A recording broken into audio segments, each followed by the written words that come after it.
Every kid who grows up in New York grows up pretty fast. It's astonishing. I've had depression, like clinical depression, for like my entire adolescence. And so that's been something that I've always dealt with or not known how to deal with. It made it easier, like the more I drank and did drugs, to share some common ground with people that I wouldn't have. It didn't start out as like a huge thing for me, but then it became a really huge thing for me. When I went away to college, I didn't really do the proper mental and emotional work to prepare myself. I kind of just thought that all my problems would go away if I just got on a plane and flew 3,000 miles.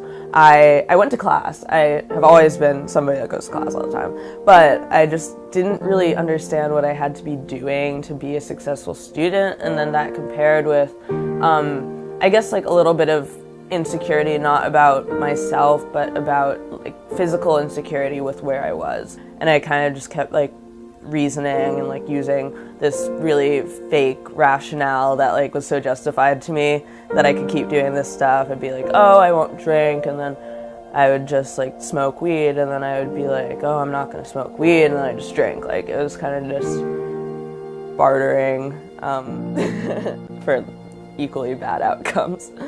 My therapist, who I'm so grateful for, she did me the biggest service ever.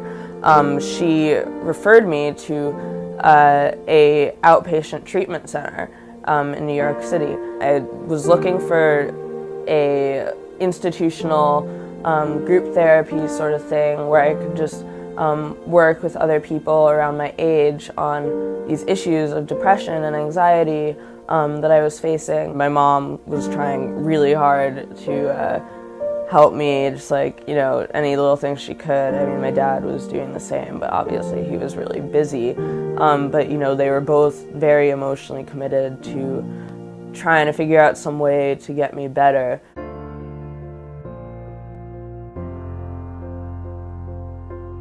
Removing substances from my life, it's opened so many doors for me. Like I was actually able to participate in my dad's campaign, and that was like the greatest thing ever. And you know, now I'm doing well in school and actually getting to explore things that aren't just partying. And I think it's just important for people to realize, anybody who is watching this, that if you're suffering and if you're depressed or dealing with mental illness, and you think that it might have something to do with your drug abuse or drinking, or if you're just suffering from both of those at the same time and you think that they're completely unrelated to one another, that getting sober is always a positive thing. And it's not easy. By no means is it easy. It's the hardest thing I've ever done, but it's so worth it.